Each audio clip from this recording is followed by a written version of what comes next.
हाय. कसे आहात सगळे? माझा आवाज ऐकू येतोय का?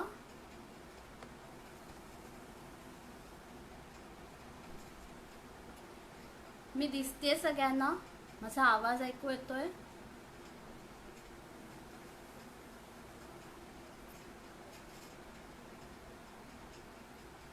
हाय हाय. माझा आवाज ऐकू येतोय? मी दिसतेय सगळ्यांना?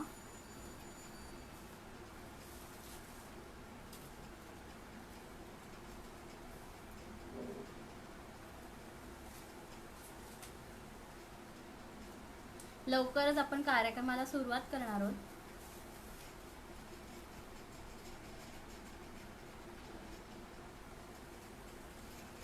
माझा आवाज ऐकू येतोय का?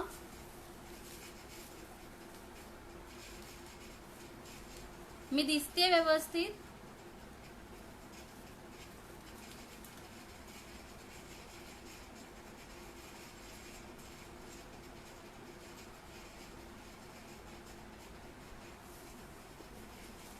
बघूया कोण कोण जॉईन झालंय.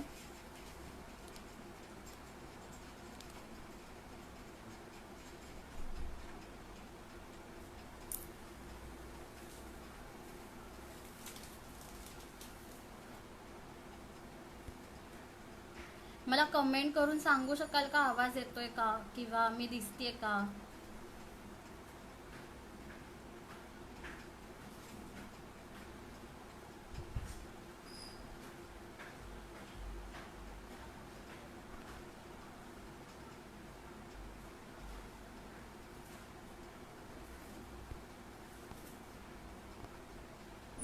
Hi all.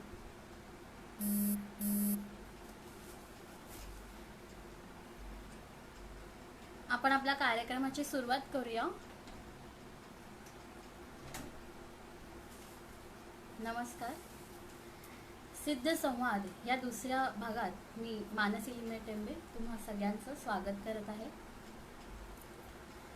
कथक म्हटलं की सात संगत ही आलीच आणि सात संगतीत महत्वाचं वाद्य म्हणजे तबला. कथ्थकचे बोल तबल्यावर वाजवणं किंवा ते वेगाने वाजवणं हे जरा कठीणच, पण हे काम लीलया हाताळणारा असा एक तबलावादक इतकंच नव्हे तर स्वतःचे स्वतंत्र कार्यक्रम करणारा, तसेच वाद्य आणि गायन यांनाही साथ संगत करणारा असा हरहुन्नरी तबलावादक आज आपल्याशी गप्पा मारायला इथे येणार आहे. मी गप्पा मारण्यासाठी माझ्या मित्राला आमंत्रित करते आहे, श्री अथर्व कुलकर्णी.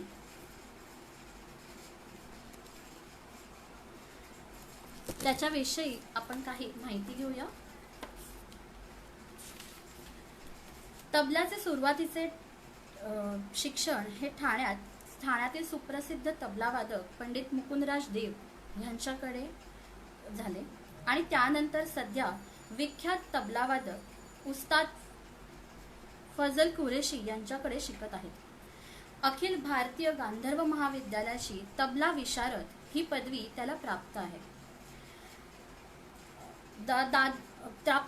तसेच दादर माटुंगा कल्चरल सेंटर, महाराष्ट्र उत्सव, यूथ फेस्टिवल, मटा कार्निवल, जुगलबंदी इत्यादी ठिकाणी त्यांनी पारितोषिक देखील मिळवले आहे. कालाघोडा फेस्टिवल, उपवन आर्ट फेस्टिवल, उस्ताद अल्लारखा गुरुपौर्णिमा, ग्रीन रागा बाय बनियान ट्री, सूर संवाद, सूर और साज 2017 आणि 2018, वाम वैभव फेस्टिवल 2019 इत्यादी अशा अनेक ठिकाणी आपले तबलावादन सादर करून रसिकांची दादही मिळवली आहे. याचबरोबर रूह या फ्युजन बँडचाही तो फाउंडर मेंबर आहे. झी मराठीवरील चला हवा येऊ द्या या सुप्रसिद्ध कार्यक्रमात पंडित रूपक कुलकर्णी तसेच संतूर वादक कैलासवासी उल्हास बापट यांना साथ करायची संधी त्याला मिळाली आहे. परंपरा तबला इन्स्टिट्यूट ह्या इन्स्टिट्यूटचा हा फाउंडर आहे. एक तबला शिक्षक म्हणून कलानंद इन्स्टिट्यूट आणि वर्टिकल नोट्स या संस्थांशी संलग्न आहे. या सगळ्यांबरोबरच स्वराज क्रिएशन या संस्थेमध्ये अथर्व प्रोजेक्ट हेड म्हणूनही काम करत आहे. युवा तरंग, गुरुवंदना, रूह, मेक इन इंडिया फेस्ट इत्यादी कार्यक्रम स्वराज क्रिएशनच्या अंडर घडवून आणले आहेत. तर मी आमंत्रित करते अथर्व कुलकर्णी यांना.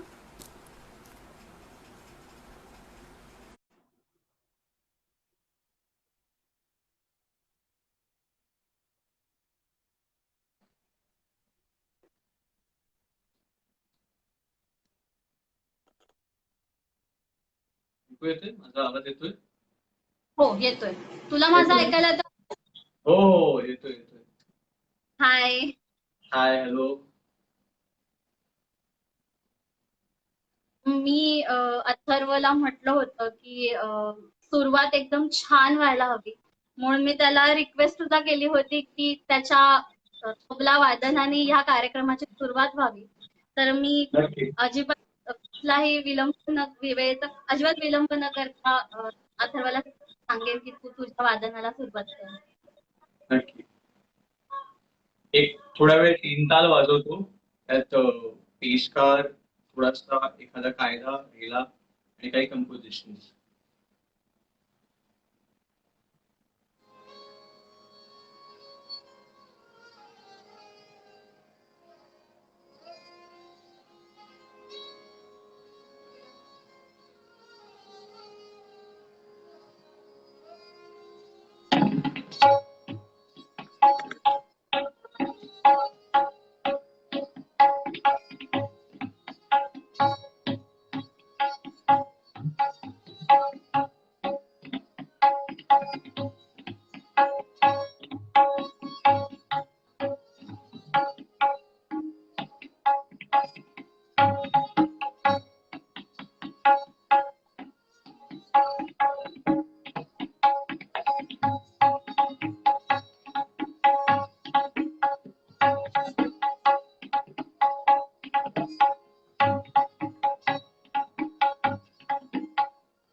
Father.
खरंच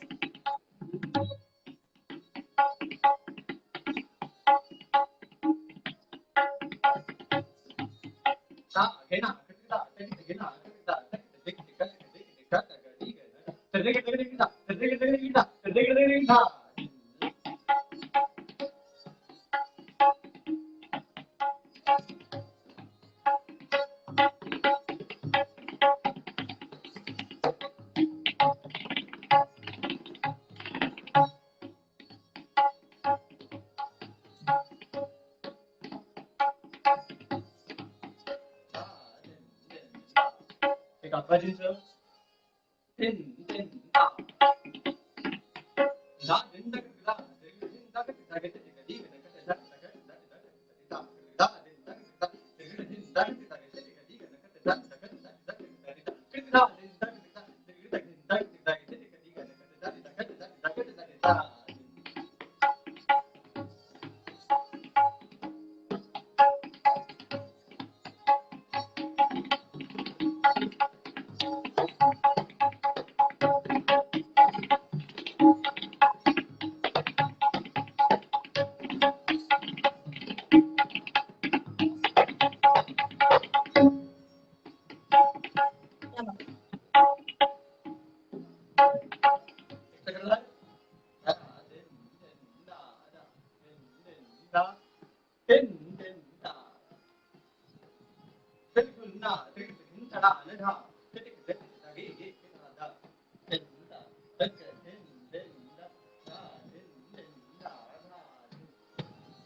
दा दा तदा तगी गी तदा तगी गी तदा तगी तुमसा तगी तदा तदा तगी परमेश्वरी या.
खूप सुंदर, खूप छान माहोल तयार झालाय.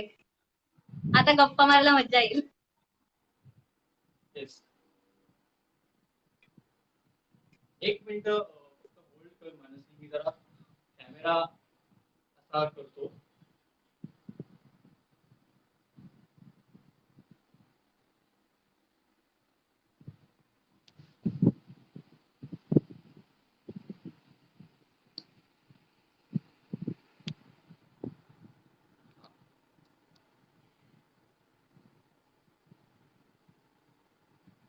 हा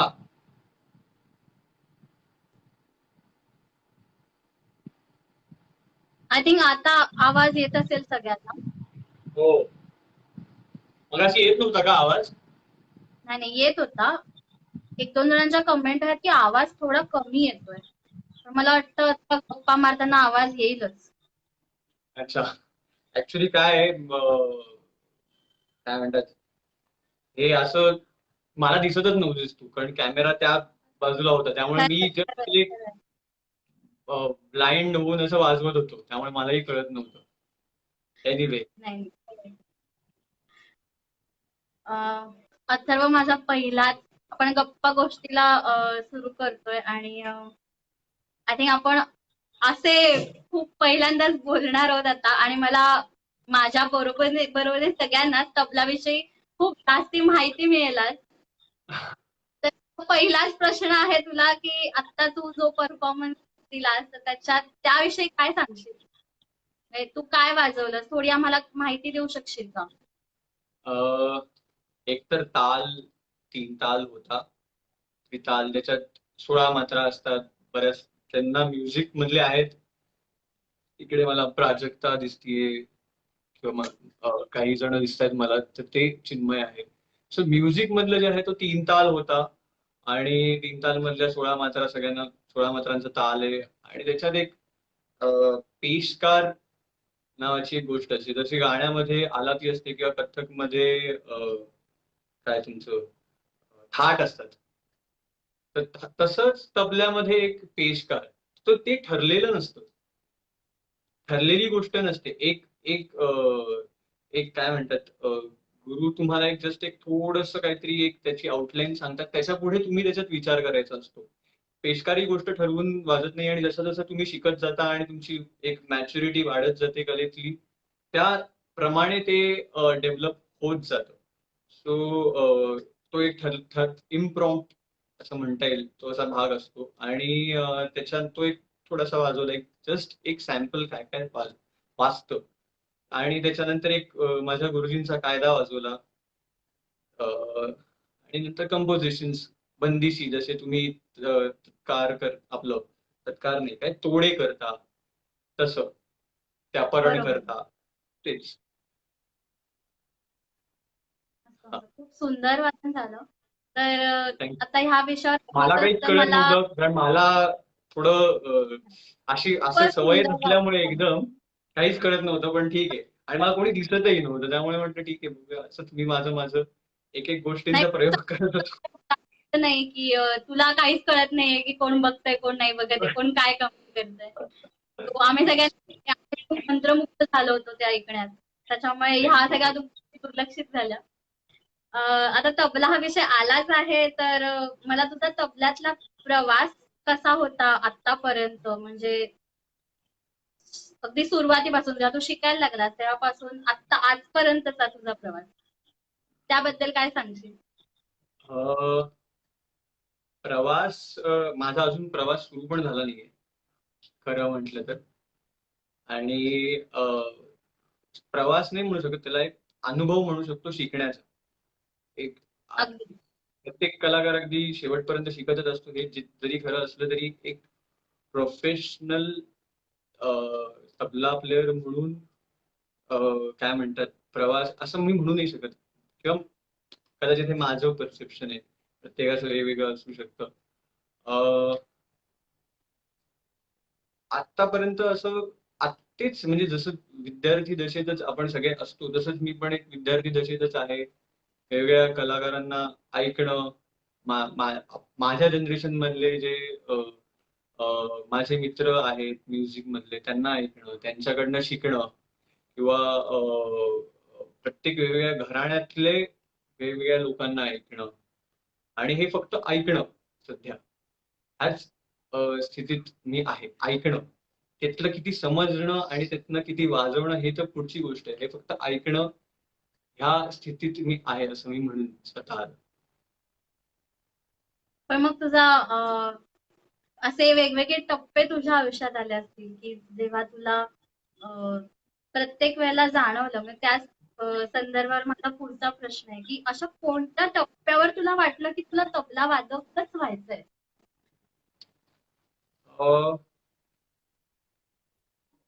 ह्याची ऍक्च्युली सुरुवात, मला असं व्हायचंय तबला वादक ही, जेव्हा मी कॉलेजमध्ये शिकत होतो, रुईयामध्ये होतो मी. आणि रुईयामध्ये असताना एक सगळं रुईयामधलं वातावरण, हे पहिले तर सगळे म्हणजे मी जेव्हा 11वीत गेलो FYJC ला, तेव्हा हे सगळे मला म्हणजे कॉलेजमध्ये वेगवेगळे लोक, ऍक्टिंग फील्ड मधले बरीच लोक दिसायची. राजेंद्र आहिरे कधी कधी कॉलेजला यायचे, असे ते एक ते सगळं ते वातावरणच तसं होतं. आणि तेव्हा आमच्या कॉलेजमध्ये रुईया परफॉर्मिंग आर्ट सेक्शन नावाचा एक प्रकार, म्हणजे हे होतं, तिकडे परफॉर्मिंग आर्ट्स मधली मुलं येणार आणि तिकडे प्रोग्राम होणार. मग कॉलेजमध्ये अगदी काय म्हणतात, फेस्टिवल जे असायचे ते तर असायचेच, पण कोजागिरी पौर्णिमेचा पण प्रोग्राम व्हायचा कॉलेजमध्ये. अजून संस्कृत नाटक एखादं बसवलंय तर त्याचंही म्युझिक करा, किंवा नाटक आहे त्याचं म्युझिक मध्ये अशी छोटी छोटी सुरुवात होती. असं काही नाही की तेव्हा तबला वादक व्हायचं आणि किंवा असं काही काहीच. ते ठीक आहे, तबला आवडत होता ऑब्व्हियसली. आणि त्याच्यानंतर जसं जसं शिकत गेलो, आणि त्यावेळी वेगवेगळे, एक तर मुंबईतल्या कॉलेजमध्ये गेल्यामुळे तिकडचा पण सगळा दादर आणि ह्या भागातला पण क्राऊड आमच्या कॉलेजला यायचा. ते काही इन्स्ट्रुमेंट वाजवायचे, मग तिकडे काही असे मित्र जमले की इथे फोक इन्स्ट्रुमेंट मध्ये काही पुढे होते, की किंवा काही जण लाईट म्युझिक मध्ये चांगले होते. आणि काही जण क्लासिकल मध्ये पण एक चांगले होते, काही गाणारे होते, काही इन्स्ट्रुमेंटलिस्ट होते. असे सगळं मग त्यावेळी आमचा एक ग्रुप झाला. मग त्या ग्रुपमधनं वेगवेगळे कार्यक्रम कॉलेजचे. मग त्या कॉलेजच्या कार्यक्रमासाठी रिहर्सल. मग रिहर्सल म्हटल्यानंतर मग त्याची एक वेगळी तयारी. मग ती काय वाजवायचं ते ऐका. मग ह्या सगळ्या गोष्टी म्हणजे तेव्हा कळायला लागले की तबला वाजवणं म्हणजे इतकं सोपं काम नाहीये. ते केवढं आहे, किती त्याच्यात गोष्टी आहेत.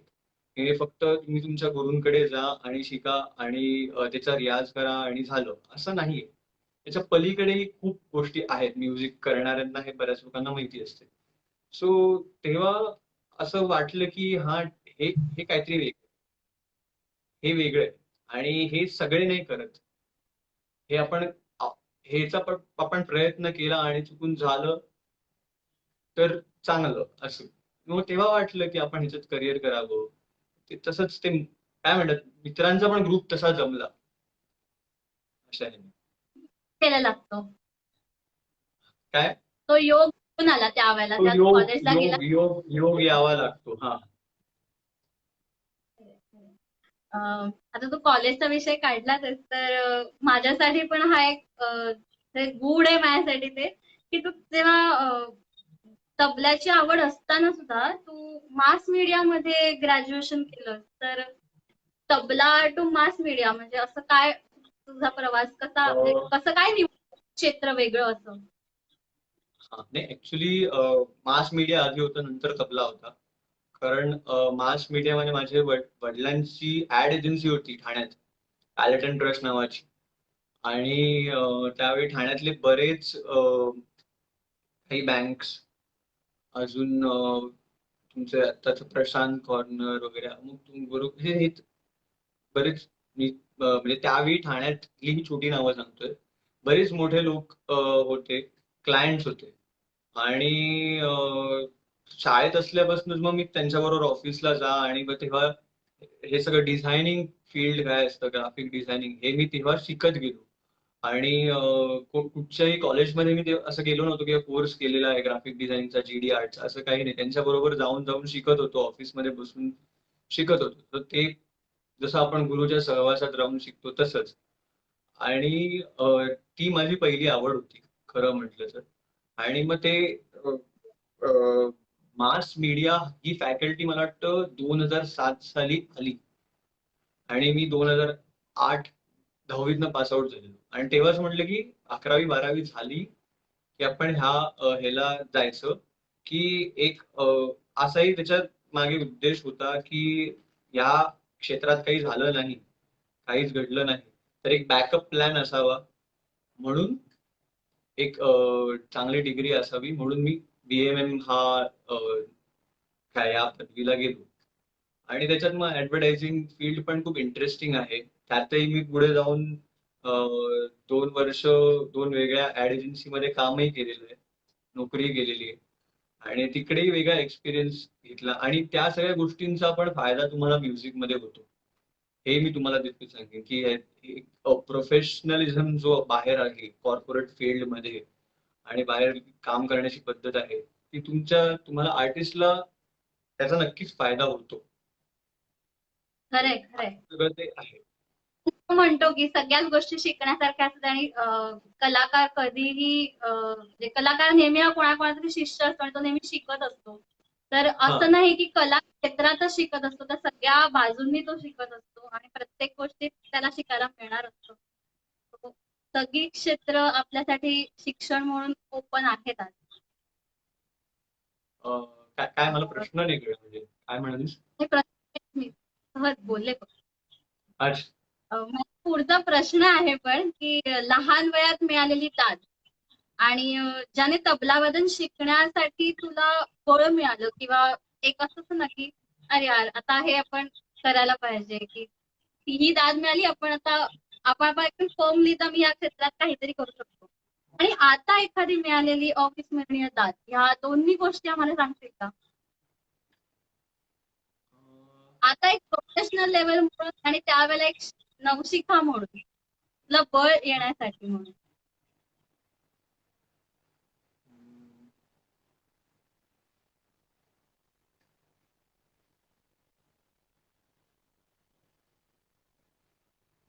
नवशिखा म्हणून अशी मला आता आठवत नाही. नवशिखा म्हणून मला कोणी दाद दिलीये. जसं मी मी ह्याच गुरुपौर्णिमेचा कार्यक्रम आमचा जेव्हा व्हायचा, आधी मी पंडित मुकुंदराज देव यांच्याकडे जेव्हा शिकायचो, तेव्हा त्यांच्याकडे गुरुपौर्णिमेचा कार्यक्रम व्हायचा, तेव्हा तेच एक उद्देश असायचा की गुरूंची दाद मिळवणं किंवा त्यांना खुश करणं. आणि किंवा त्यावेळी अनंत केमकर यायचे हार्मोनियम वादक. त्यांनी मला एकदा वाजवल्यानंतर खूप एक चांगली कॉम्प्लिमेंट दिलेली. सो तेव्हा मला बरं वाटलेलं की म्हणजे आपण काहीतरी तरी एक वाजवू शकतो, ह्याच्यात काहीतरी करू शकतो. तर ते एक मला त्यावेळी एक लक्षात असलेली गोष्ट आहे तिकडे असताना.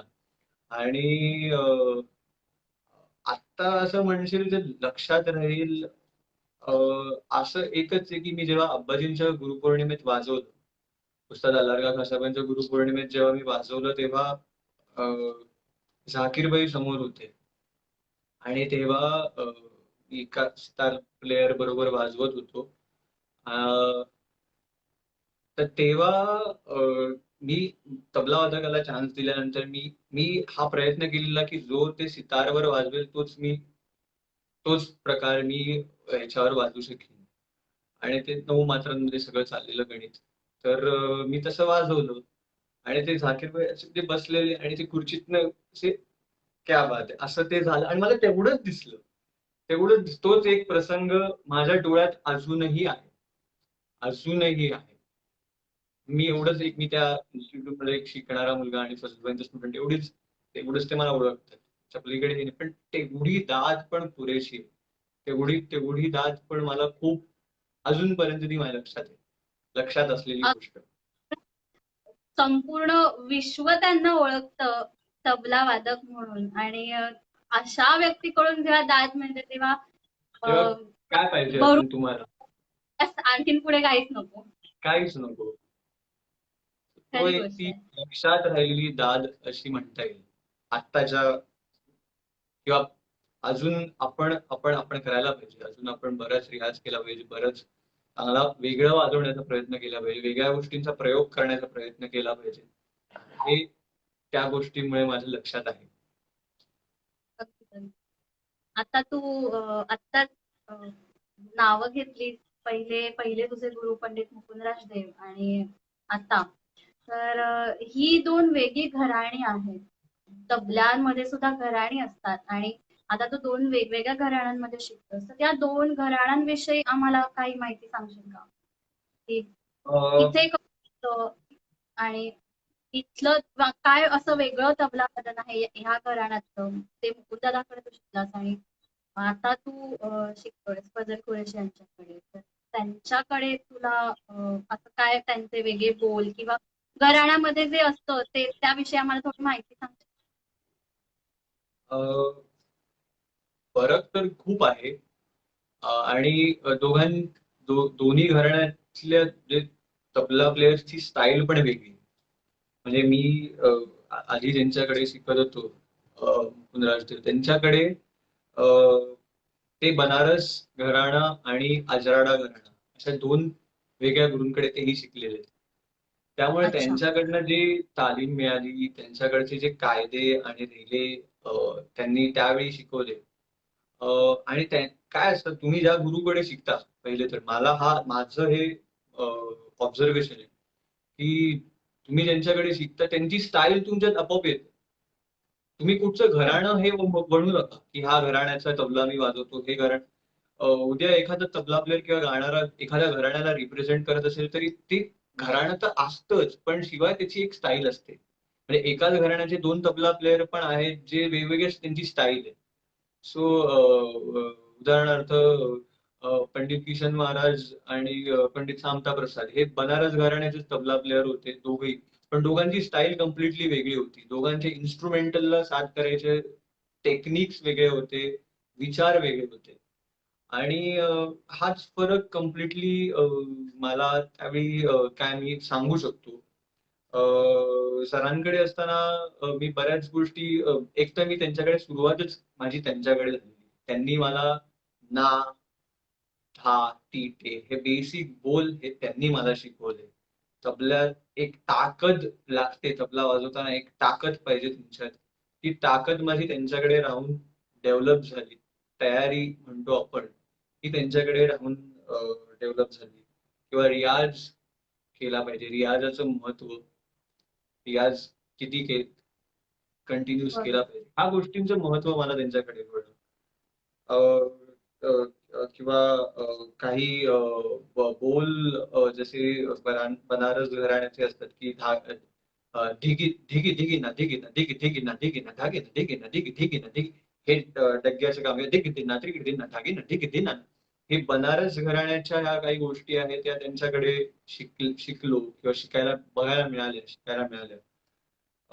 अजून असं सांगता येईल तर कथ्थक, कथ्थकला साथ कशी करावी, कथ्थकला साथ बरोबर. करण्यासाठी तबला प्लेअरची नजर कशी असावी, किंवा काय डान्सरला अप्रोप्रिएट आहे ते तबला प्लेअरनी कसं वाजवावं, ही गोष्ट ही सर्वश्रुत आहेत की ते कथ्थकला खूप चांगली साथ करतात, त्यांना बऱ्याच गोष्टी माहिती आहेत. खरंय. त्यामुळे ही गोष्ट तिकडे राहून शिकायला मिळाली.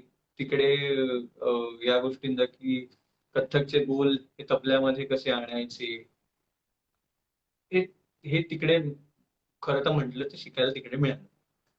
बरोबर. फजल भाईंकडे म्हणजे उस्ताद फजल कुरेशी यांच्याकडे आल्यावर माझा वेगळाच तबला दिसला. वेगळंच, की एक तबला तर ऐकत होतो जो अजूनही बरेच लोक वाजवतात आहे. पण फजलभाईंकडे आल्यानंतर फॉर्म करायला बसल्यावर तुम्हाला एक शिकवलेल्या गोष्टी आहेत, बरोबर, एक शिकवलेल्या गोष्टी, एक तालीम आहे तुमची, पण हो. त्याच्या व्यतिरिक्त तुम्ही त्यावेळी काय वाजवता, त्याच्या व्यतिरिक्त हो. हे तुम्ही त्यावेळी काय वाजवू शकता, त्याला थोडक्यात म्हणतात उपज. उपज बरोबर. उपज ही कशी करतात किंवा उपज ही कशी सुचते किंवा कशी होते उपज, आणि ती काही कोणी शिकवतही नाही. म्हटलं तर ती कोणी शिकवतही नाही, म्हटलं तर ती शिकवली पण जाते, अगदीच, असा अगदी. तो प्रकार आहे. सो ही महत्वाची गोष्ट मला त्यांच्याकडे आल्यानंतर कळली.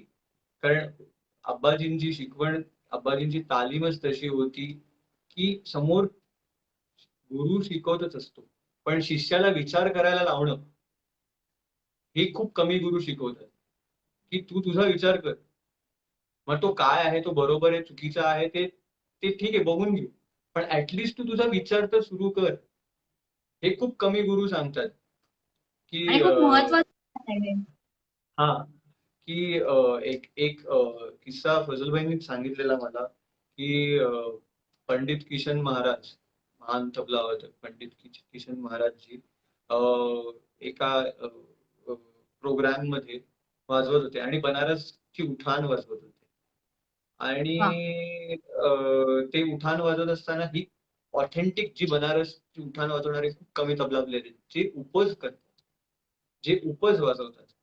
ठरवून वाजवणारं तर ठीक आहे तुम्हाला एक सेट ऑफ ओलांचा एक सेट ऑफ कंपोजिशन वाजवणं दॅट इज ओके, पण ठरवून न ठरवता वाजवणं हे खूप कमी तबला प्लेयर्स वाजवतात तसं. तर ते तसं ते वाजवत होते आणि समेवर नाही आले, ते नाही आले त्यावेळी. तर त्यांना नंतर प्रोग्राम झाला आणि नंतर एक एक जण येऊन म्हणाले की महाराज जी आप संपे नहीं आए, क्या हुआ, संपे नहीं आए. त्याच्यावर त्यांनी उत्तर दिलं, अरे संपे आज नहीं आए कल तो आऊंगा, कभी ना कभी तो वा. आऊंगा. आणि ह्याचं म्हणणं आहे की उपज करणं म्हणजे तुम्ही ठीक आहे, एकदा समेवर नाही येणार, दुसऱ्यांदा समेवर कधी ना कधी तुम्ही समेवर या, कधी ना कधी तुम्हाला ती वाट सापडेल, पण ती वाट तुम्ही शोधण्याचा प्रयत्नच नाही केलात तर ती कधीच नाही मिळणार, कधीच नाही मिळणार. तुम्ही स्वतःला आजमावायचा प्रयत्नच नाही करणार तर ते होणारच नाही. सो ही गोष्ट फजलभाईंनी मला कशी शिकवली हे मला पण माहिती नाही. त्यांचे प्रोग्राम्स ऐकून किंवा क्लासमध्ये जनरल टाळी देऊन एक जस्ट टाळी देत देत देत काय काय चाललंय किंवा काय, ह्या गोष्टींचा तिकडे एक एक जाणीव झाली. ही खूप महत्वाची जाणीव मला त्यांच्याकडे झाली. आणि त्यांचे कायदे आणि त्यांच्या काय म्हणता येईल जो पंजाब घराणं जे आब्बाजींनी आणलं मुंबईमध्ये, त्यातले बोल, त्यातले चक्रधार, त्या त्या चक्रधारांची स्टाईल कंपोज करण्याची, कायद्यांची स्टाईल, थोडक्यात कायदा आता असा आत्ताच जो मी कायदा वाजवला की धा तिथे धा तिथे धा घे ना धा घे ते ना तक तक तक धा तिथे धा घे ना धा घे ते ना घे ना ता तिथे ता घे ना ता घे ते ना तक तक तक धा तिथे धा घे ना धा घे ते ना घे ना धा. तर आता धा तिथे धा तिथे धा घे ना, धा तिथे धा तिथे धा घे ना धागे तिन्ना, सॉरी, धा तिथे धा तिथे धा घे ना धागे तिन्ना, हे झाले 3.5 मात्रा. आणि बरोबर.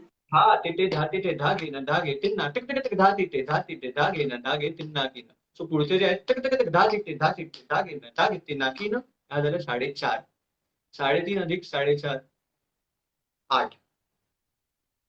हे जे गणित आहे हे मला तिकडे जाऊन कळलं की फक्त वा. काय म्हणतात धा तिथे धागे न धा तिकडे धा तिथे धागे तिन्ना की नाही 4 4 किंवा धा तिथे धा तिथे धागे तिन्ना की 4 4 8 4 4 8 8 8 16 असं हे तर माहिती होतं, हे आहे. पण 3.5 आणि 4.5 हे जे डिवायडेशन आहे कायद्याचं हे तिकडे मला कळलं. अशा पद्धतीचेच कायदे चालू झाले. म्हटलं हे काय आहे, वेगळंच काहीतरी आहे. आणि मग त्यांचे पलटे पण तसेच, त्यांच्या तिहाया पण तसेच, दम घेणार. आता जसं मी वाजवताना एक एक तिहाई दम घेते तुमचा त्या इलेक्ट्रॉनिक ऍप बरोबर. म्हणजे मी चुकलो तर मी चुकलो, मला इकडे ऍडजस्ट करायला कोणी नाहीये. तर त्यांचं मटेरियल अशा ह्याच्या गोष्टींवर वाजवताना जरा कस लागतो. सो ती गोष्ट मला तिकडे मी शिकलो. अजून इन्स्ट्रुमेंटलला साथ करणं हे फजलभाईंमुळेच मला यायला लागलं, हे पण मी सांगेन. की त्यांचे प्रोग्राम्स, एक तर मी त्यांचे प्रोग्राम्स बघायचो. त्यांनी एकेकाळी खूप हरिजीन बरोबर आणि शाहिदबाईं बरोबर किंवा बरेच शिवजीन बरोबर वाजवलेले. त्यांचे रेकॉर्ड्स ऐकून त्यांनी काही गोष्टी सांगितल्या की कसं वेगवेगळ्या 9 मात्रा असतील, रूपक असतील, ह्याच्यात उपज कशी करता येऊ शकते. काय म्हणजे आता समजा आता हाच कायदा धा तिथे धा तिथे धा घे ना धा घे तिन्ना धा. आता हा कायदा आहे धा तिथे धा तिथे धा घे ना धा घे तिन्ना टक टक टक धा तिथे धा घे ना धा घे तिन्ना. मग पहिल्या मात्र झाले 3.5. ओके, धा तिथे धा घे ना धा घे तिन्ना. हा म्हणाले इसकाही छंद कर लो. 3.5 म्हणजे जर रूपक मध्ये वाजवायचे तर 3.5 7. म्हणजे धा तिथे धा घे ना धा घे तिन्ना धा तिथे धा घे ना धा घे तिन्ना धा तिथे. हे ही एकच गोष्ट शिकवली आहे, पण ती किती वेगळ्या अँगलनी बघता येऊ शकते तुम्हाला. झाला ना, खूप रूपक सुंदर. झाला, रूपक झाला. सो हे एक त्यांनी शिकवलं. किंवा अजून एक असं जर उदाहरण द्यायचं झालं किंवा डान्सर्स पण करू मी शकतात. करणार होते की आम्हाला तबल्यामधले वैशिष्ट्यपूर्ण काही रचना असतात, म्हणजे नवहक्का किंवा फरसबंदी किंवा चिल्ला वगैरे याविषयी थोडीशी माहिती देते का? हे खूप मोठी शब्द आहेत माझ्यासाठी. म्हणजे हे खूप मोठ्या गुरु लोकांनी सांगायच्या गोष्टी आहेत. मी काय नौहक्कावर सांगायचं म्हणजे काय म्हणताय, त्याच्यात 9 गोष्टी येतात थोडक्यात असं म्हणतात ना, 9 हक्का. तर मला आधी उदाहरण देऊन सांगशील, समजेल उदाहरण नीट. जर द्यायचं झालं तर एक एक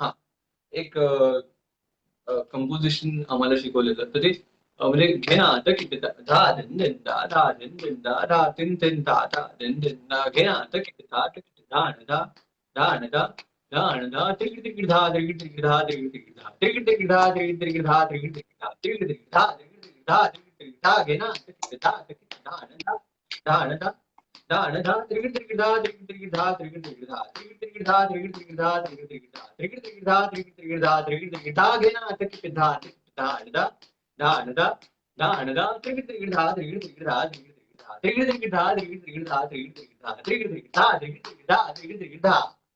सो हे त्रिकिट अरे त्रिकिट वा. धा हे सूर येत आहे आणि त्याचा वेदम चक्रधार आहे.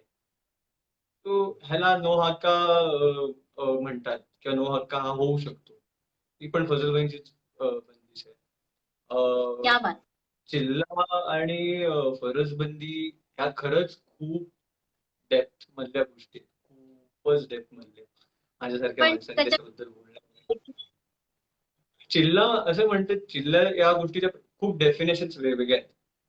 चिल्ला ही गोष्ट खूप प्रत्येक आर्टिस्ट वरनं डिफर होते. चिल्ला पूर्वी असे लोक म्हणायचे की रियाज करण्याची पद्धत म्हणजे चिल्ला. म्हणजे एखादी गोष्ट 40 दिवस एकाच गोष्टीचा रियाज करा. एकाच हो. गोष्टीचा रियाज 40 दिवस करा. सो ती चिल्ला म्हणून असं झालं. काही लोकांचं म्हणणं असं आहे की ठीक आहे तुम्ही रियाज करता, पण तुम्ही विचार किती करता त्या गोष्टीचा.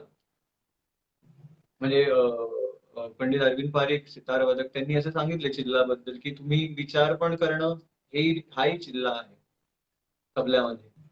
सो चिल्ला हा असा एक प्रकार आहे जो प्रत्येक व्यक्ती सापेक्ष आहे. तुझा वेगळा असू शकतो, माझा वेगळा असू शकतो.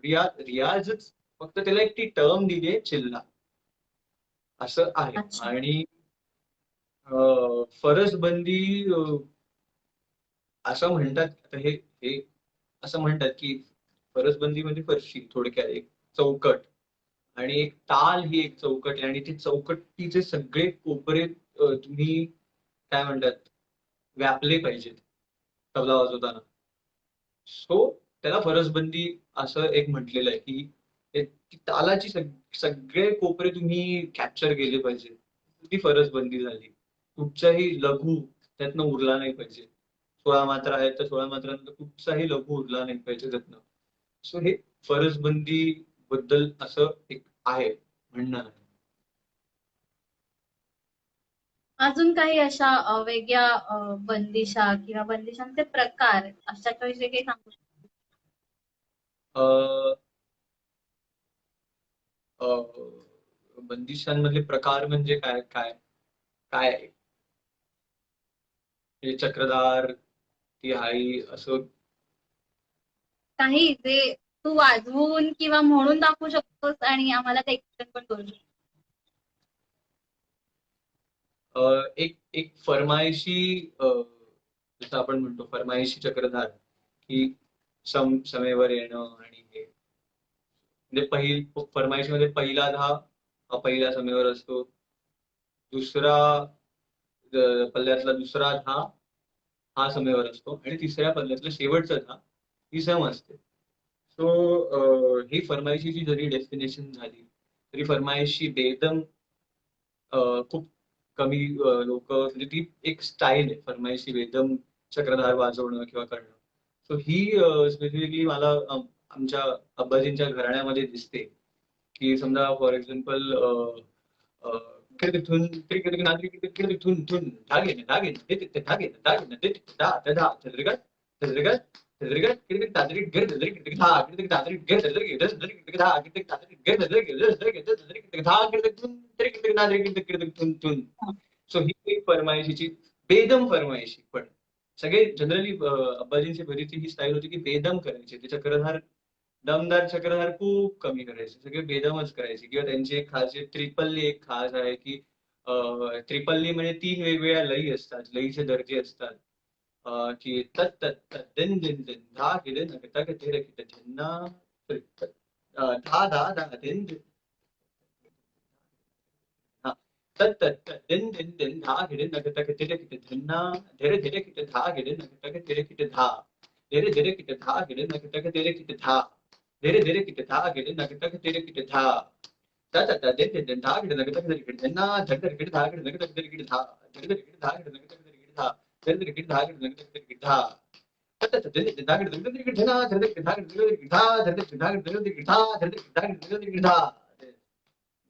बात. झाली. तो खरंय. एक आहे. अं, पुढच्या प्रश्नाकडे वळण्याआधी की सोलो वादनासोबत तू अनेक दिग्गजांना तबला संगतीची साथ केली आहे. उदाहरणार्थ शास्त्रीय गायक पंडित अजय पोवणकर, नंतर पंडित संजीव चिमलगी किंवा सतारवादक पंडित रवी चारी, बासरीवादक श्री विवेक सुनार, अमर ओक किंवा कथक नृत्यांगना सोनिया परचुरे, संगीत दिग्दर्शक श्री अशोक पत्की, अकॉर्डियन वादक श्री सागर साठे आणि यासारख्या ज्येष्ठ कलाकारांना तबला वादनाची साथ दिली. तसेच स्वरांगी मराठे, शाल्मली सुकणकर आणि पद्मनाभ गायकवाड हे युवा कलाकार ह्यांनाही तो साथ संगत केली. तर माझा प्रश्न ह्या संदर्भात होता की गायन, वादन, नृत्य या तिन्ही कलांना जे तबला वादन असतं ह्याच्यातला फरक काय?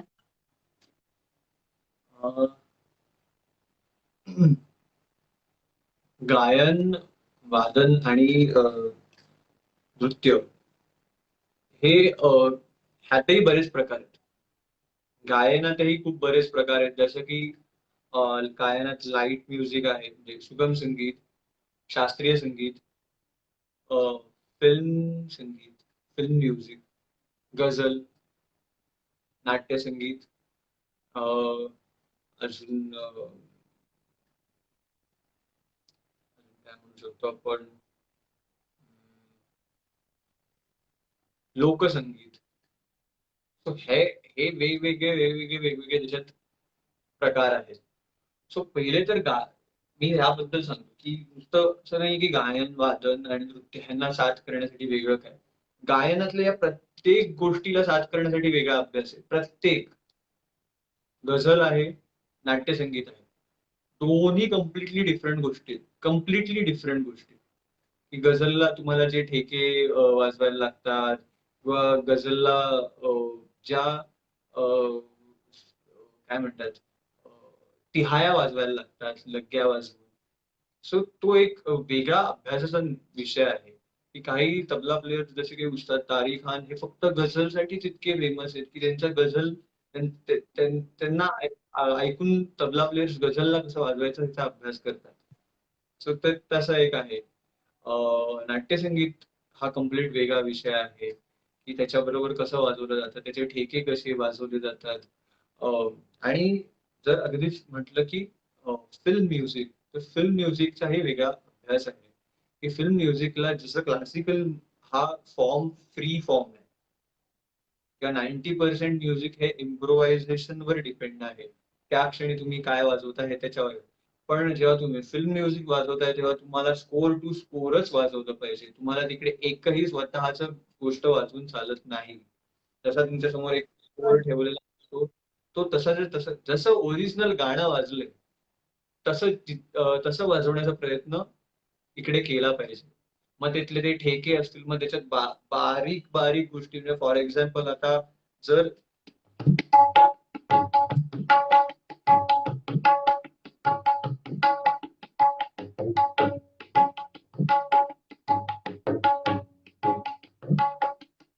हे दोन वेगळे पॅटर्न आहेत है ना. तर हा पॅटर्न चेंज कुठे होतो, काय होतो, काय हे त्या किंवा त्याच्या डग्ग्याची जरब कशी, म्हणजे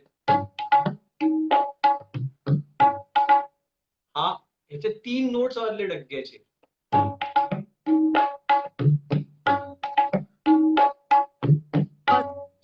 हे पूर्वी जेव्हा रेकॉर्डिंग व्हायची तेव्हा काही क्लिक आणि असा काही प्रकार नव्हता किंवा काय एवढं टेक्निक नव्हतं, पण तेव्हा 3-4 तबला प्लेयर्स बसायचे आणि ते सिंक मध्ये असे पॅटर्न्स वाजवायचे. सो तो एक वेगळा अभ्यास आहे हा. आणि क्लासिकल क्लासिकल गाण्यामध्ये जर तुम्हाला साथ करायची असेल तर तुमच्याकडे एक तर पेशन्स खूप पाहिजे, प्रचंड पेशन्स पाहिजे. त्याच्यात काय म्हणतात, जसं गायक ख्याल वाजवत असतो तर त्या ख्यालला एक सपोर्टिव्ह ठेका पाहिजे, कम्प्लीट सपोर्ट. कम्प्लीट एक समजा एखादी, म्हणजे याचं उदाहरण जर अगदी घ्यायचं झालं तर एखादी बिल्डिंग आहे आणि त्या बिल्डिंगचं कन्स्ट्रक्शन होण्याआधी ते आपल्याला स्केलेटन दिसतं की कम्प्लीट होण्याआधी. स्केलेटन बरोबर. बांधायचं काम ठेका करतो गाण्यामध्ये, क्लासिकल गाण्यामध्ये. खूप आणि तो छान ठेका उदाहरण जर आहे. तसा बांधला असेल तरच गायक त्याच्यात स्वतःचं एक एम्पायर बिल्ड करू शकतो. तर तो ठेका विस्कळीत असेल तर ती मैफिल रंगत नाही. आणि म्हणजे त्या ठेक्यामध्ये जनरली तबला प्लेअर वाजवत नाहीत किंवा वाजवलं नाही पाहिजे. जेव्हा द्रुत लय चालू होते किंवा द्रुत बंदिश चालू होते तेव्हा गायकांनी जर सांगितलं की हा वाजव, तर ठीक आहे वाजवायला पाहिजे. सो तेवढा स्कोप म्हटलं तर गाण्यामध्ये वाजवण्यासाठी असतो.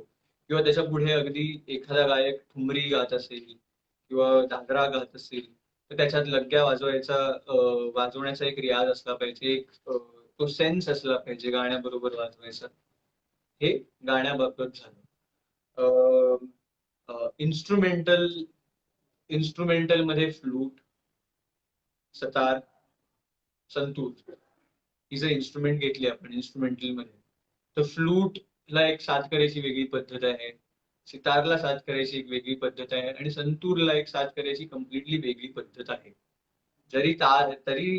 काय म्हणतात इन्स्ट्रुमेंटल आपण म्हटलं इन्स्ट्रुमेंटल प्रत्येकाची एक स्टाईल आहे. फ्लूटचे काही वेगळे ठरलेले ताल आहेत किंवा काय म्हणता येतील लय आहे. बरोबर. त्या लयीत त्यांच्या गती असतात. त्यात वेगवेगळे ताल आहेत, रूपक आहे, मत्त ताल आहे, जपताल. या तालांमध्ये तुम्हाला वाजवता आलं पाहिजे, त्या तालांचा अभ्यास असला पाहिजे. त्यात ती त्या लयीमध्ये त्यावेळी जी चालली असेल त्यावेळी तुम्हाला वाजवायचा इशारा केल्यावर तुम्हाला जे सुचेल जसं चाललं आहे तसं वाजवता आलं पाहिजे. थोडक्यात उपज. परत उपज हा ते तर अभ्यास असला पाहिजे. ती लय तुला कुठची येईल हे आपल्याला कोणालाच माहित नसतं. पण तो खरंय. तसा विचार आधीपासूनच तबला प्लेअरनी केला पाहिजे की ही लय येऊ शकते. हे असं या पॉइंटला आपल्याला वाजवायला सांगू शकतात. मग तो अभ्यास आपला आधीपासूनच झालेला असला पाहिजे. आणि ही गोष्ट फजलभाईंनी खूप वेगवेगळे ट्रिक्स सांगितल्या त्यावेळी की कसं कसं तुम्ही करू शकता, काय करू शकता. म्हणजे समजा आता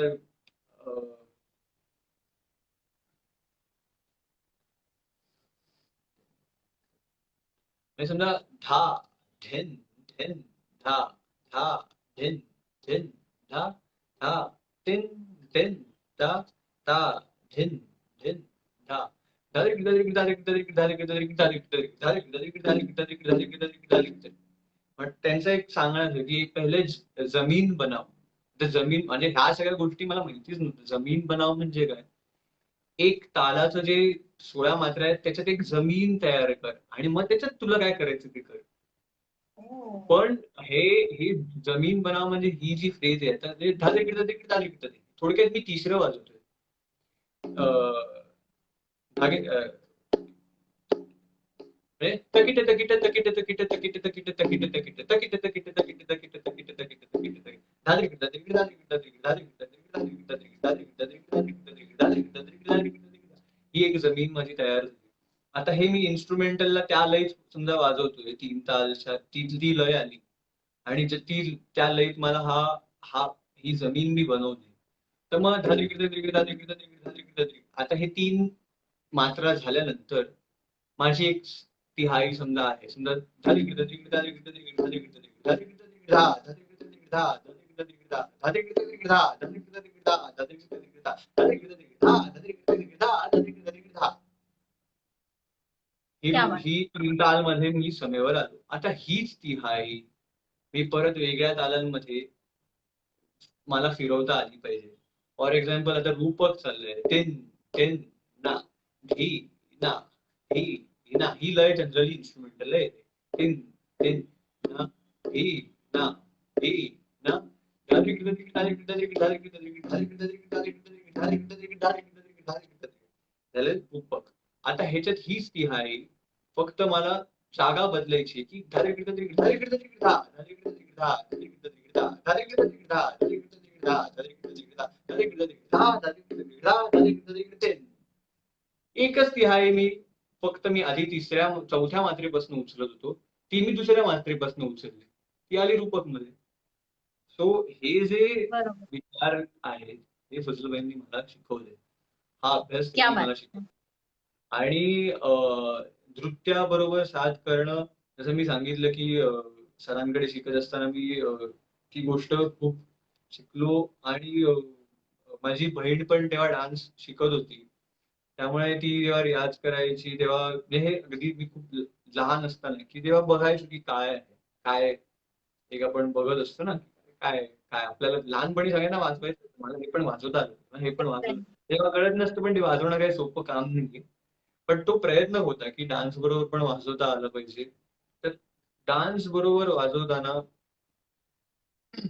एकतर जर तुम्ही फुटवर्क जेव्हा वाजवत असाल तर तुम्हाला फुटवर्कचे बोल कळले पाहिजेत की काय चाललंय. आणि ते त्या बोलांना अनुरूप बोल तुम्हाला तबल्यातनं वाजवता आले पाहिजेत. एक पॉइंट. बरोबर. दुसरा, तुम्ही डान्स बरोबर वाजवताना असं वाजवत नाही शकत. तुम्हाला असं बघूनच वाजवायला. तुम्हाला खाली काय बघायला स्कोपच नसतो. कारण डान्सरनी असं बघितलं आणि असं खाली बघितलं किंवा काय थाट केला, अमुक केलं, ती ऍक्शन मला लगेच वाजवायला पाहिजे. सो ते इतकं इम्प्रॉम्प्टू आहे की जे डान्सर जी ऍक्शन जस्ट त्यांनी नजर जरी फिरवली तरी ते मला कॅच करता आली पाहिजे तबला प्लेअरला. सो एक तर तेवढं तुमचा त्या डान्सर बरोबर रियाज पाहिजे. तुमचं ते तसं एक त्याचे जे बोल आहेत, त्याची जी स्टाईल आहे, त्यात वेगवेगळ्या आता फॉर्च्युनेटली मला वेगवेगळ्या डान्सर्सच्या स्टाईल्स पण बघता आल्या. फॉर एक्झाम्पल जेव्हा मी सरांकडे शिकत होतो तेव्हा त्यांच्या बाईंच्या क्लासमध्ये रियाज करायला गेलो किंवा परीक्षांच्या निमित्ताने कधी कधी परीक्षा वाजवायला गेलो किंवा सोनिया ताईकडे कधी कधी परीक्षा वाजवायला गेलो, रुपाली ताईकडे कधी कधी परीक्षा वाजवायला. त्यांची एक स्टाईल आहे, ती एक स्टाईल मला कळली. नंतर मग सोनियाताई सुरेश दादांकडे गेल्यानंतर तिच्याकडे मी जेव्हा त्यानंतर गेलो तेव्हा पण मला तिची वेगळी एक स्टाईल आलेली ती कळली. किंवा काय म्हणताय, आता मी भावनाताईंकडे त्यांच्या बरोबर त्यांच्या प्रोग्राम्स मध्ये जेव्हा वाजवलं तेव्हा त्यांच्या बोलांची एक स्टाईल वेगळी आहे ती कळली. सो त्या बोलांची एक कंपोजिशन, हा फरक तुम्हाला तबल्यातनं पण दाखवता आला पाहिजे. तुम्हाला बरोबर. ते कॅच करता आलं पाहिजे. ते त्यांचं घराणं कॅच करता आलं पाहिजे. तो एक चॅलेंजिंग पार्ट आहे तबला प्लेअरला. किंवा आणि अगदीच सांगायचं झालं की डान्स मधले बोल. हे डान्स मधले बोल आणि तबल्यातले बोल हे बरेच तबला प्लेयर्स आहेत किंवा तबला वाजवतात की डान्स बरोबर कसं वाजवायचं, वाजवतात माहिती नसतं किंवा काय. तर तेच आहे की हेही स्वतःला डेव्हलप करायला लागतं. की एखादा तबला प्लेअर जे वाजवेल तेच दुसरा तबला प्लेअर वाजवेल डान्स बरोबर असं नाही. त्याची वाजवण्याची पद्धत वेगळी असेल, माझी वेगळी असेल. हा एक महत्वाचा मुद्दा आहे. आणि थोडक्यात म्हणजे आता उदाहरणच द्यायचं झालं, प्रेमालूचे बोल असतात ना, तत्त दाद्रग दंत झिजिकिट झिजिकिट तो तुडंग तग तुंत तिता तिथे तथे तथे तिला तिथे तथे वट्टू तत्त दाद्रग दंत. सो आता समजा हे बरोबर. कंपोजिशन आहे, तर तत्तत्ता दृगदंत तत्तत्ता दृगदंतन झिजिकिट झिजिकिट हे तबल्याचे बोलच नाहीये. हे तबल्याचे बोलच नाहीये. किंवा तर मग हे कसं वाजवणार? तर हे हे मी पण ठरवलेलं नाहीये. हे माझ्या डोक्यात त्यावेळी येईल आणि सिमिलर साऊंड जो निघेल तसं तसं ते मॅच झालं पाहिजे आणि ते डान्सरला पण वाटलं पाहिजे, अरे हा तत्त ताल रगदंदन झिजिकिट झिजिकिट वाजतोय किंवा तो तुडंग हे वाजलं पाहिजे. हे लाऊडनेस तो आला पाहिजे. तिकडे तुम्ही एकदम सॉफ्टली असं ठरवून रियाज करून नाही वाजवू शकत. त्या गोष्टी उत्स्फूर्तपणे वाचल्या गेल्या पाहिजेत त्यावेळी, तर ती मजा येते. तर ते ते खुलतं कंपोजिशन. तो हा एक किंवा घिडाण घिडाण घिडाण घिडाण हे अशा फ्रेजेस असतील तर ह्या तुम्हाला ओपन साऊंड असला पाहिजे. कारण डान्स हा हे काय म्हणतात त्याला डायनॅमिक्स असे कमी नाही आहेत. जसं इन्स्ट्रुमेंटल आहे, उद्या मी ह्या अशा गोष्टी संतूर प्लेअर बरोबर नाही वाजू शकत. त्याच्याबरोबर सॉफ्ट ठेका त्याचा व्हॉल्यूम जास्त असून माझा त्याला कमी व्हॉल्यूम असला पाहिजे. पण डान्सच्या बाबतीत उलट आहे. जेव्हा डान्स करतो तेव्हा डान्सरला व्हॉल्यूम पाहिजे, ते बोल आले पाहिजे. सो बरोबर. हे तुम्हाला चेंज करता आलं पाहिजे, तुमचा अँगल चेंज करता आला पाहिजे प्लेइंगचा. सो एक हा फरक आहे गाणं, वादन, इन्स्ट्रुमेंटल आणि वादन आणि नृत्य. नृत्य. बरं. खूप छान. आम्हाला अगदी त्याचे असे वेगवेगळे विभाग छोटे छोटे करून तू ते समजवलंस, आम्हाला आता व्यवस्थित कळलंय की कसं काय कुठचंही क्षेत्र म्हणजे एकच तबला हा वेगवेगळ्या ठिकाणी कसा वाजला जाईल ह्याची आम्हाला कल्पना नक्कीच आली. आता खरं तर वेळ अगदी संपत आली आहे, पण माझे काही मला कळलं शेवटचे नाही एक आधी किती वेळ झालाय. मला मी आधी तुला म्हटलेलं की मला वेळ, मी मला हे कळत नव्हतं वेळ वेळ म्हणून मी म्हटलं ठीक आहे चला वाजवलं. पण एवढी छान माहिती मिळते की मी पण एकदम आरामात बघून ऐकत होते, पण आता सहज लक्ष केलं तर 9 वाजून गेलेत खरं तर. अरे पण बापरे, माझा एवढं? तरी रॅपिड फायर म्हणून एक मी ठेवलेला आहे, तो एक पटकन उत्तर मला दे. तबला सोडून आवडणार एखादं वाद्य. सतार. आवडते तबला वादक. एक कसं सांगणार, एक कसं तरी सांगू शकतो? नेहमी नेहमी ऐकायला आवडेल असे. उस्ताद जाकीर हुसेन. आवडणारा एखादा पदार्थ. पदार्थ, मामलेदारची मिसळ. जी आता खूप मिस करतोय लॉकडाऊन मुळे. आता आपण सगळेच मिस करतोय, जाऊ देत. तबला शिक्षक की तबला वादक. तबला वादक. शिक्षक मी अजून स्वतःला शिक्षक म्हणतच नाही. लॉकडाऊन मधला मिळालेला वेळ चांगला की वाईट आणि कसा. हे रॅपिड फायर मध्ये सांगू. हे लॉकडाऊन मधला वेळ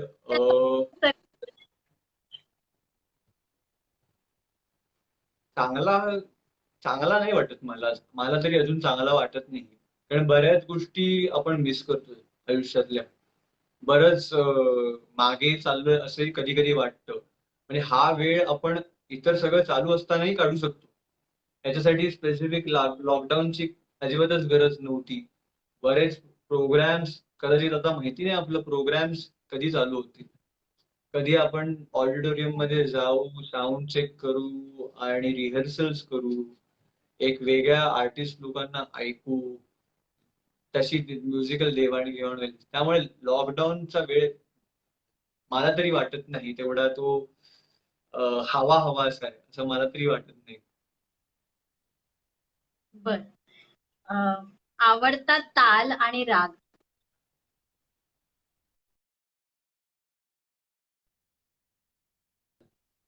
हे असं काही स्पेसिफिक हे रिझन नाहीये. पण 3 तालचा जर अभ्यास केला तर तुम्ही इतर कुठचेही ताल वाजवू शकता. अभ्यास केला तर तुम्हाला असं वेगळं पंचम सवारीचा वेगळा अभ्यास म्हणजे आपलं रियाज, 3 तालचा रियाज करा, 3 तालचा अभ्यास करा, तुम्हाला पंचम सवारी कधी ना कधी त्याच्यात दिसेल. असं नाही की पंचम सवारीचा रियाज केला की मग झालं. म्हणजे हे हे मला फजलबाईंकडनं हे त्यांनी शिकवले. त्यांनी अजूनपर्यंत आम्हाला वेगळा ताल शिकवलेला नाही. वेगळा ताल त्यांच्याकडे 6-7 वर्ष वेगळा ताल. आता तुझा आज जपताल चालू करतो, चला जपताल. एक सोच दिली की हा जपतालमध्ये ह्या गोष्टी अशा वाजू शकतात, ह्याच्या पुढे तू विचार कर आणि मग तुम्हाला हे वाजवून दाखव, मग त्याच्यात मी सांगेन काय करू शकतो काय नाही. त्यामुळे 3 ताल हा तालांचा राजा आहे आणि 3 तालाला तोड नाही असं. आणि राग डिपेंड्स. राग काय मूड आहे ऐकण्याचा त्याच्यावरनं आहे. असं स्पेसिफिक हा रागच आवडतो किंवा हे असं आहे असं काही नाही. पण मला मारुती राग आवडतो किंवा संध्याकाळी जर ऐकत असेल किंवा मारवा आवडतो कधी कधी. हे मला जनरली संध्याकाळचे राग जास्त आवडतात. सकाळच्या बर. प्रहरापेक्षा यमन आहे, म्हणतं कधी पण तरी मारू बिहाग पूया धनाश्री हे राग मला जास्त आवडतात. मुंबई मधलं आवडतं ठिकाण तिकडे फिरायला जायला कधीही आवडेल. अं, मुंबई म्हणजे कुठची मुंबई? साऊथ बॉम्बे का अजून अलीकडे? तू जितक्या सीमा ठेवशील तितक्या. नाही, मुंबईमध्ये मला आताच परत जायला कारण बरेच बरेच दिवस आणि महिने झाले की मी तिकडे गेलो नाही. त्यामुळे मला माटुंगा आणि तो जो सगळा आमचा कॉलेजचा परिसर आहे, Welingkar college, Poddar college, Ruia college आणि आमचं डीपीज आणि त्याच्या मागचं तुमचं काय मणीज, हे माटुंग्यामधली काही जिकडे मणीजची कॉफी, इडली वडा सांबार, अनलिमिटेड सांबार चटणी, ह्या गोष्टी पहिले मी जाऊन तिकडे घेईन, मजा करीन तशी. आणि तो एरिया मला जास्त आवडतो. सगळं एक तर आमच्या त्या एरियामध्ये इतकी झाडं आहेत, त्यामुळे एकदम सुदिंग क्लायमेट आहे. त्यामुळे तो एक छान भाग आहे फिरण्यासाठी. आणि माझा शेवटचा प्रश्न आहे, नोकरी सांभाळून तबला की फुल टाइम तबला? अच्छा, हा प्रश्न आपण परत एक आताचा विषय आहे ऍक्च्युली, की नोकरी सांभाळून तबला आणि तुझ्यासाठी म्हणून काय ऍक्च्युली हे पण खूप काय म्हणतात, खूप पर्सन टू पर्सन डिफर होणारी गोष्ट आहे, की नोकरी करावी, म्युझिशियननी आर्टिस्टनी नोकरी करावी का करू नये. पण एक तर आहे की तुमच्याकडे एक वेगळा बॅकअप प्लॅन असावा. एक, जरी तुम्ही आर्टिस्ट असाल तर आत्ताच उदाहरण जर घेतलं तुम्ही, लॉकडाऊन मध्ये जे आर्टिस्ट कम्प्लिटली प्रोग्राम्सवर डिपेंड आहेत, कम्प्लीट फक्त ते म्हणजे ना त्यांचे क्लासेस आहेत स्वतःचे किंवा अजून काही वेगळे इन्कम सोर्सेस आहेत, त्यांना हा खूप त्रासदायी पिरियड आहे असं मला वाटतं. एक एक म्हणजे मेंटली पण हा त्रासदायी आहे की तुम्ही नुसते घरात बसू नका, तुमच्यासाठी प्रोग्राम्स नाही, काही नाही, आणि फायनान्शियली पण खूप मोठा मोठा क्रायसिस आहे त्या सगळ्या लोकांसाठी. त्यामुळे माझं एक पर्सनल असं आहे की जरी तुम्ही आर्टिस्ट असाल आणि तुम्ही फुल टाइम जरी म्युझिक करत असाल, तरी तुमचा एक इन्कम सोर्स ठेवा, तुमचा एक काहीतरी वेगळा इन्कम सोर्स ठेवा आणि मग तुम्ही फुल टाइम आर्टिस्ट राहा. म्हटलं बरोबर. तर दोन्ही गोष्टी एकत्र आत्ताच्या काळात करणं अजिबात शक्य नाही. म्हणजे कॉर्पोरेट मध्ये नोकरी करून म्युझिक करणं हे म्हणणं सोपं आहे, सांगणारे सांगतच असतात, पण हे तितकं सोपं नाही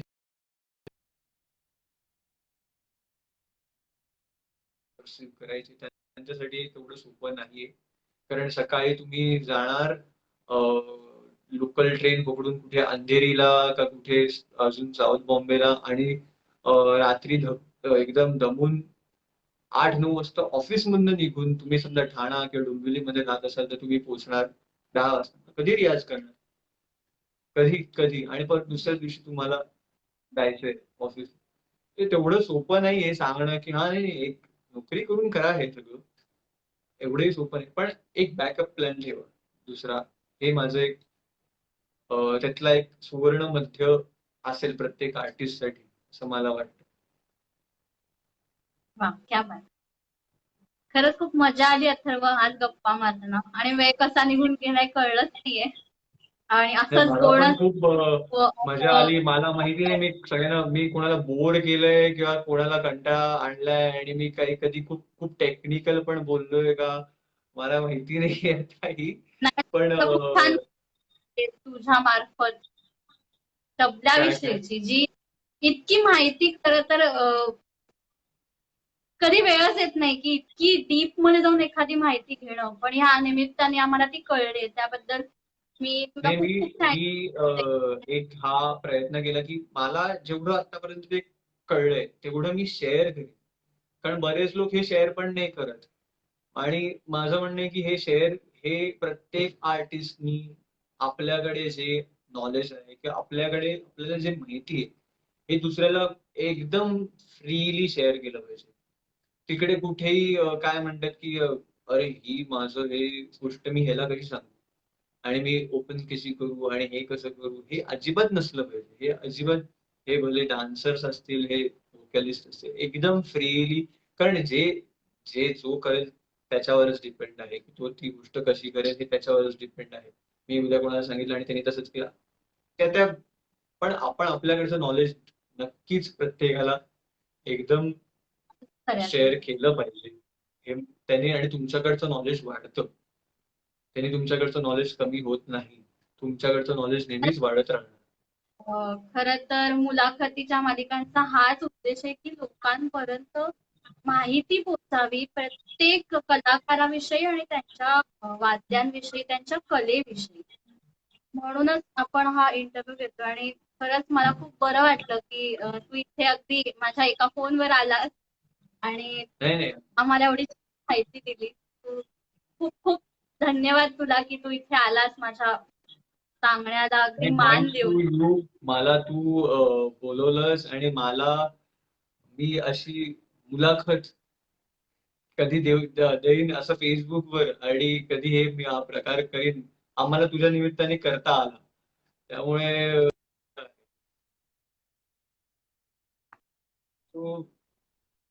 थँक्यू की मला तुम्ही बोलवलंत आणि माझे विचार ऐकलेत म्युझिक मधले, हे सगळं.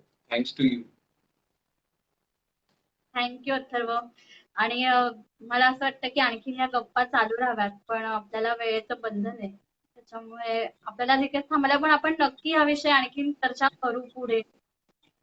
अशी नक्कीच नक्कीच. लवकरच कार्यक्रमही करू अशी आशाच लवकरच. व्यक्त करते. कारण खरंच माहित नाहीये कधी काय कसं ओपन होणार आहे. पण होप फॉर द बेस्ट की आपण लवकरच भेटूया प्रत्यक्षात. नक्कीच नक्कीच. थँक्यू सर्व, पुन्हा एकदा तू इथे जॉईन झालास आम्हाला. आणि तुझ्याकडे जे काही होतं ते सगळं अगदी दिलखुलासपणे तू आम्हाला सांगितलंस, आमच्या पुढे मांडलं. म्हणजे पुन्हा एकदा तुला थँक्यू म्हणते मी. Thank you thank you. पुढचा आपला कार्यक्रम पुढच्या मंगळवारी म्हणजे 11 तारीख, ज्या दिवशी गोकुळाष्टमी आहे. आणि भेटूया 11 तारखेला रात्री 8. थँक्यू.